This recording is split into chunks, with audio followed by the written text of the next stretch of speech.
السلام علیکم دوستو مائیکل جیکسن کون تھا یہ مجھے آپ کو بتانے کی ضرورت نہیں۔ اس ویڈیو میں مائیکل جیکسن کی پراسرار موت کے اوپر بات کروں گا۔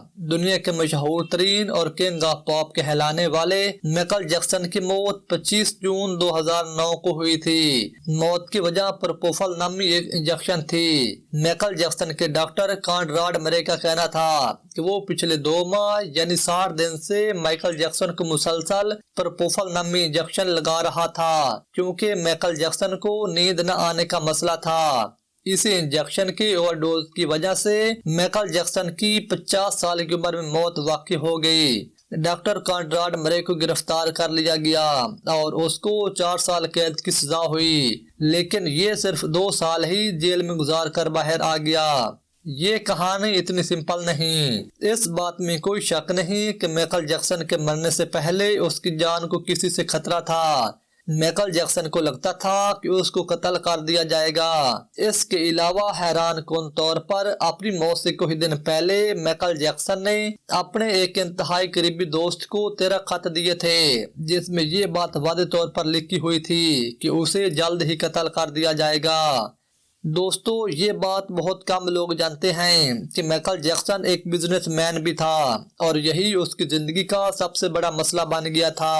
جب اس کی البم تھرلر ریلیز ہوئی اور بہت زیادہ ہٹ ہو گئی تو مائیکل جیکسن دولت سے مالا مال ہو گیا تھا۔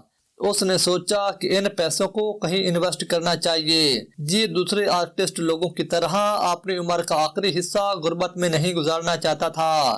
مائیکل جیکسن نے ان سارے پیسوں سے گانوں کی کمپنی خرید لی جس کے پاس مشہور گانوں کے حقوق تھے۔ کسی کو بھی اگر ان مشہور گانوں کے استعمال کرنا ہوتا تو اس کا فائدہ مائیکل جیکسن کو ہوتا تھا۔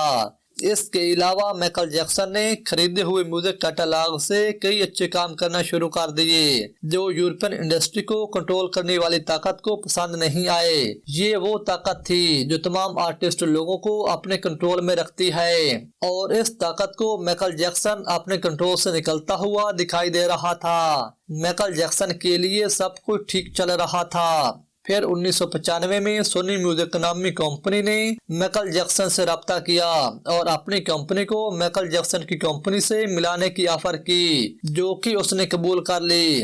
اس کے ساتھ مائیکل جیکسن کے گانوں کو پروموٹ کرنے کا ذمہ بھی سونی میوزک نے اپنے ذمہ لے لیا، لیکن کچھ ہی عرصے بعد سونی میوزک اور مائیکل جیکسن کے درمیان ایک جنگ چھڑ گئی کیونکہ اسے لگتا تھا کہ سونی میوزک اس کو ٹھیک سے پروموٹ نہیں کر رہا اور وہ اس سے جھوٹ بول رہے ہیں کہ اس کے البم فروخت نہیں ہو رہے۔ دراصل سونی میوزک کمپنی مائیکل جیکسن کے گانوں کا باقی کا 50% حصہ بھی اپنے کنٹرول میں لینا چاہتا تھا اور یہی جنگ مائیکل جیکسن کی زندگی میں تباہی لے آئی۔ دوستو کچھ لوگوں کے نزدیک مائیکل جیکسن کو پروپوفل نامی انجیکشن لگانے والے ڈاکٹر کو صرف ایک مورا قرار دیا گیا ہے اور اس کے پیچھے وہی طاقتور لوگ تھے جن سے مائیکل جیکسن کو خطرہ تھا۔ جیسا کہ میں نے آپ کو بتایا کہ یہ طاقتور لوگ مائیکل جیکسن سے اس کے گانے اور میوزک کیٹالاگ خریدنا چاہتے تھے۔ یہ گانے اور میوزک کیٹالاگ مائیکل جیکسن کے لیے جان کا خطرہ بن گئے تھے۔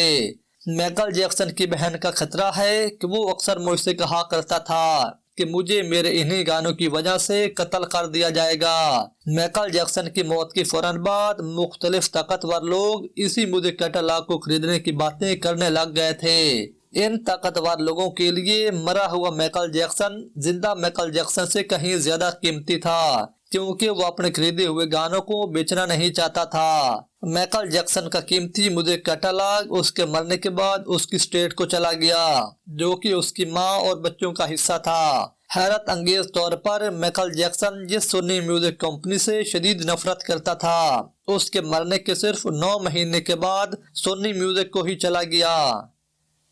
دوستو مجھے امید ہے کہ یہ ویڈیو آپ کو ضرور پسند آئی ہوگی۔ ویڈیو کو لائک اور شیئر ضرور کریں اور میرے اس چینل کو بھی سبسکرائب کر کے گھنٹی کے بٹن کو بھی دبا دیں تاکہ میں جیسے ہی کوئی ویڈیو اپلوڈ کروں اس کی اطلاع آپ کو بر وقت مل جائے۔ اگلی ویڈیو تک کے لیے اجازت دیجیے۔ اللہ حافظ۔